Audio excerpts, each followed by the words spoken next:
Hi guys, it's Samantha. Welcome back to my channel. Today is the September wrap-up video. Simple as that. Okay, so this is going to be a little bit weird and not like my normal videos because we're going to have an honorable mention segment. Where's... ta-da! An honorable mention segment.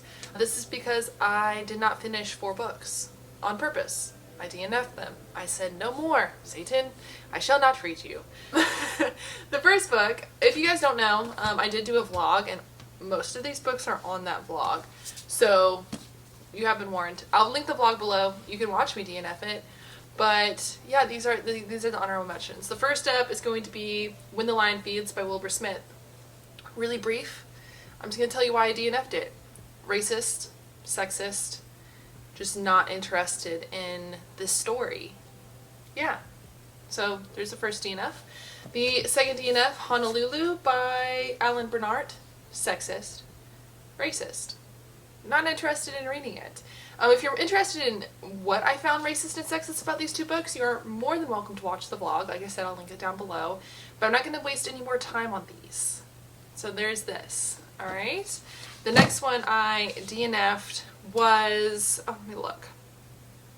The Notorious Sorcerer by Davina Evans. It's up here. This is a newly released book from Orbit. It is a book about a sorcerer, and that's about the gist. I read 150 pages of this book. I was almost halfway through. I did get it for free from NetGalley, so I was like invested in trying to finish it in order to give like a review, since they did me the favor of giving me a arc. However, I just couldn't do it. I'm not gonna lie to you guys, there's nothing wrong with the writing necessarily. I personally need a very solid magic system, and this just did not have a solid magic system at all. I didn't like the main character. I don't think that many of the characters were described very well. I don't think that they were given enough personality for me to feel attached to them. I didn't understand the motives. In this world, there's like different classes of people, and nothing was ever explained well enough for me. And at about halfway through the book, I decided that it was not going to be explained, and I was just going to have to read the book blindly if I was going to continue on, and I decided not to continue on. So that's that. That was the last book I DNF'd. The next book is one of my lower rated books, and that is going to be The Girl You Left Behind by Jojo Moyes. I did finish this one. Okay, this is also in the other vlog. I actually did finish this one. This was fairly interesting. The part that kept me reading this one was the plot. So I didn't really care about the main character. I believe her name was, Liv. Yeah, Liv. I didn't quite care for her. I didn't understand her motives. I didn't understand her very well.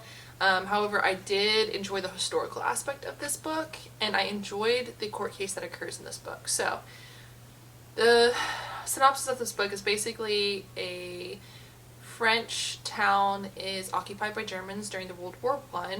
The commandant occupies a hotel where there is a portrait of Sophia hanging on the walls. It was a portrait that her husband painted of her. And you get Sophia, you get her perspective of what's going on. Basically, what happens is, like I said, the commandant takes over her hotel, and it escalates from there, as you can imagine. And then we flash forward to 2006, and with Liv Halston. She lives in not a hotel, but like a artsy house that her husband built. Her husband had passed away, and she has the portrait of Sophie. When Liv gets involved with another man, he notices the portrait, and basically a court case follows. Sounds weird, but the court case is about stolen artwork in World War I. So if you're not aware, this is something that still currently happens, but when the Nazis and Germans in World War I occupied countries, they would take everything. They took furniture, they took rugs, they took tapestries, and they took art. They had warehouses filled with art.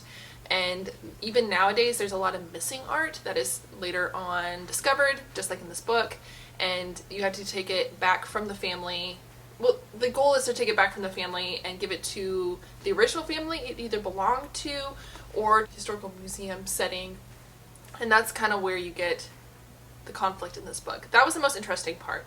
The most interesting part was seeing the court case. The most interesting part was seeing Sophia's journey as a prisoner of war, as a woman who was left behind by her husband, what happened with her, and Liv as well, who also feels like the girl left behind since her one true love died. And you see her processing grief and everything else. And it was a 2-star book, you know. I had to have a connection with the characters, and I just didn't. I didn't really care for Liv. But it is interesting. Hopefully you guys found if that sounds interesting to you, go ahead and pick it up. It's still a well-written book. It is Jojo Moy, so it's still a well-written book. But yeah, not my favorite. Alright, the next book was The Hunger Games by Suzanne Collins. So this one was a reread I did for like an oldie but goodie vlog where I read old hyped books and decide whether or not they are worth rereading. This one was worth rereading. This is still a 5-star. This is a 5 out of 5. This is yes. If you don't know what this is about, basically it is about a country that looks particularly like the United States that went through a resource war, and at the end of the resource war, in order to like survive as a society, the continent was split into different districts, and each district has a specialty that they have. However, when they were split into different districts, there was like a civil war. The consequence of the civil war is that the government decided that there would need to be a Hunger Games every year in which tributes from each district, 2 of them, a male and a female, come together to the capital and fight to the death. And there is a victor, and that victor gets riches, they get prestige, their district gets gifts, and everything else. Our main character Katniss is someone who is picked, and there's a little bit of a love story. There's a lot of action and a lot of political intrigue in this book. Definitely the pinnacle of YA dystopian novels, I would say, in my opinion. But this is definitely worth the reread. I absolutely enjoyed rereading it. And last, but definitely not least, is The Priory of the Orange Tree by Samantha Shannon. So I actually got to buddy read this with a friend from Bookstagram, a friend of my husband's, Amanda, and it was good. It was really, really good. This is like an absolute epic piece of fantasy, and I'm not necessarily mad it took me this long to read it.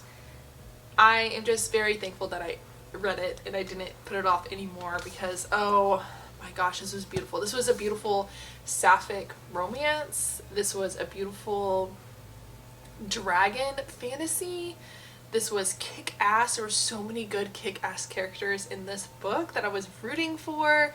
The imagery, just the imagery, like I wish I did a little bit better at tabbing so I could just like pull up one of the few parts where I like annotated about the imagery. My gosh, the lore that's in this book. I'm so excited that she came out with another book in this world. In order to explain more of these legends that they have in here and a little bit more of the history. The book that, I'll put it up on the screen, that's coming out here that Samantha Shannon is releasing, I think in January, is a prequel to this. So just an example of how amazing Samantha Shannon's writing in this book is. So, the servants had left a platter of fruit and a knife on her nightstand. For a time she would burn through enough food for 3 grown men. She took a pomegranate from the platter. As she cut away the flour, her hand slipped, made clumsy by her fever. The blade sheared the other wrist, and blood brimmed from the wound. A droplet leaked down to her elbow. Eve looked at it for a long time thinking, then she shrugged on a robe and lit an oil lamp with a snap of her fingers. An idea was taking form. Like, can you just picture it? Can you? I don't know if you can, just from that snippet. But basically, like, this warrior princess is standing in a dimly lit room. She takes a pomegranate, she cuts the pomegranate, and when cutting the pomegranate, she actually accidentally cuts her wrist. And there's like blood dripping down her arm and onto the pomegranate. She snaps her fingers and lights a candle across the room. Like, I just, and that's only like a little bit. This is filled with such amazing descriptive scenes and imagery, the lore, the legends. It's just epic in every sense of the word, and I absolutely love this. This was Chef's Kiss. This is amazing. I'm so glad I spent the time reading this. Honestly, I didn't read that much this month because I DNF'd so much, but I honestly think this book saved me from just going into like a full out reading slump. Because we have like DNF, epic fantasy that I think my soul really needed. As you can tell, I annotated a lot. I gotta get better at annotating, but this saved the month for me. This whole thing saved the month for me. Other than that, those are the books I read. As sad as it is, I felt like I read so much more, but I really didn't. What are your guys' thoughts about DNFing? Because I will DNF a book. I have no qualms about it. I don't really think too hard about it. Sometimes I feel a little bad because I feel like the story could have gotten better. But if you guys can't tell, my TBR is too long to waste time on books that are just not my thing. And I feel like that's pretty simple. I don't think I'm the only one who feels that way, but tell me if you are one of those people who has to finish a book, or if you're like me and you just have like no issues with DNFing, because I really don't. Hopefully next month there are less DNFs. We shall see. Alright, if you guys have stuck around this long, please subscribe. It does me a good favor. And comment down below and like the video.